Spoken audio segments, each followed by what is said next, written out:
நீங்க இங்க பாருங்க, இதுல இருக்கிற இந்த மிக்சி, இந்த கிரைண்டர், இந்த மின்விசிறி, இந்த ஆடு மாடு, இந்த இதுகள் எல்லாமே ஒரு தனி மனிதன் உழைப்பால வாங்கி கொள்ள முடியும். ஆனால் இதை கூட வாங்க வக்கற்ற நிலையில் வாய்த்தவர்கள் தான் இவர்கள். பேரறிஞர் அண்ணா அவர்கள் படி அரிசி 3 ரூபா. அப்ப அவ்வளவு தரத்துல பிச்சைக்காரனா இருந்திருக்கான் நம்ம ஆளு. ஐயா கலைஞர் முதல் கையெழுத்து கிலோ அரிசி 2 ரூபா. அடுத்த ஆட்சி கிலோ அரிசி 1 ரூபா. காரணம் என்ன? டெவலப் ஆகிட்டு இருக்கான்.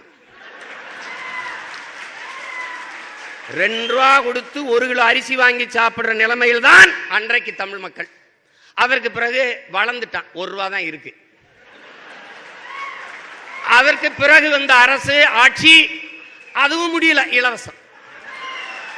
அதாவது 1 ரூபா கொடுத்து 1 கிலோ அரிசி வாங்கி சாப்பிட்டு வயிறு வளர்த்து உயிர் வளைக்க முடியாத பிச்சைக்கார நிலையில் என் மக்களை நிறுத்தியதுதான் இந்த ஆட்சிகள்.